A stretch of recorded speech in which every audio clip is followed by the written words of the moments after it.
Au sommaire de ce journal, COP27, le vice-président de la République, Tiemoko Kone, a pris part le mardi 8 novembre 2022 en Égypte à une série de rencontres d'échanges de tables rondes et de panels. Ces rencontres ont porté notamment sur le programme de l'Union africaine relatif à l'accélération de l'adaptation de l'Afrique au changement climatique. Le processus d'élaboration de la politique nationale de gestion intégrée des frontières de la Côte d'Ivoire, en abrégé PNGFCI, arrive à son terme avec la validation du projet et de son plan d'action qui s'est tenu le 10 novembre 2022 dans la ville de Grand Bassam par les membres de la CNFCI après amendement.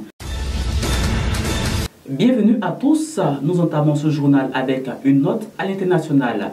En marge de la COP27, le vice-président de la République de Côte d'Ivoire, Tiemoko Kone, a pris part le mardi 8 novembre 2022 en Égypte à une série de rencontres, d'échanges de tables rondes et de panels. Ces rencontres ont porté notamment sur le programme de l'Union africaine relatif à l'accélération de l'adaptation de l'Afrique au changement climatique, les financements innovants, le climat et le développement, le changement climatique et la durabilité des communautés vulnérables, l'initiative Abidjan Legacy Programme, ainsi que le climat et la nutrition. Intervenant à la table ronde sur les financements innovants pour le climat et le développement, le vice-président Tiemoko Kone a souligné la vulnérabilité des pays africains au changement climatique dont ils sont des victimes injustes, tout en déplorant l'insuffisance des financements climat mis à leur disposition.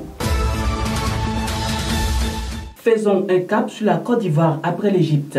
Lancé le 27 mai 2021 à la primature au plateau, le processus d'élaboration de la politique nationale de gestion intégrée des frontières de la Côte d'Ivoire arrive à son terme avec la validation du projet et son plan d'action les 9 et 10 novembre 2022 dans la ville de Grand Bassam par les membres de la CNFCI après amendement. La cérémonie d'ouverture de l'atelier présidé par Daouda Ouattara, conseiller spécial du Premier ministre, a vu la présence des partenaires au développement représentés par son Excellence Ingo Hébert et Léo Tremblay, respectivement ambassadeur de la République fédérale d'Allemagne et chef de mission adjoint à l'ambassade de la Suisse dans notre pays. Dans son allocution d'ouverture, M. Diakalidia Konaté, secrétaire exécutif de la CNFCI, s'est réjoui que ce document validé servira à apporter des réponses appropriées et durables aux problématiques que soulève la gouvernance des frontières terrestres, maritimes et aériennes de notre pays. Jacques Assaoré a invité les agents du Trésor et de la comptabilité publique à l'usage et à la promotion de la plateforme Trésor Paix, Trésor Monnaie. C'était au cours d'un tournoi. L'objectif du dit tournoi est de renforcer l'union des agents, la fraternité et la cohésion au sein des directions du Trésor et de la comptabilité publique afin de défendre un idéal commun. Le sport est un levier de performance, ça permet d'atteindre l'objectif et ce n'est pas ce que nous recherchons à travers ce tournoi. Vous avez compris l'enjeu, ce n'est pas le trophée, le score ou le résultat, mais c'est qu'à la sortie de ce tournoi, les agents du Trésor puissent fraterniser pour la vision du Trésor. Je vous félicite de l'avoir compris, a déclaré Assaoré Konan, Jacques, directeur général Trésor et de la comptabilité publique.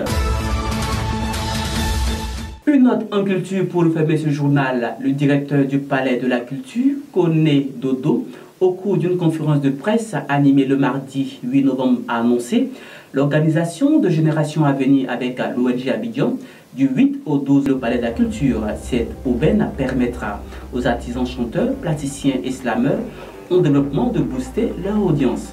Génération à venir est un espace dans lequel le public est amené à découvrir ou redécouvrir de jeunes talents artistiques. Une opportunité qu'on donne aux artistes en développement afin de se faire connaître davantage, a précisé Koné Dodo, avant d'ajouter que les grands spectacles, je les fais partout en Afrique. C'est un devoir pour moi de continuer à faire connaître les artistes. Alors, c'est ici que prend fin cette session de l'information. Nous vous donnons rendez-vous le samedi 19 novembre prochain. Suivez toujours l'actualité sur notre site internet www.reletv.com. À bientôt.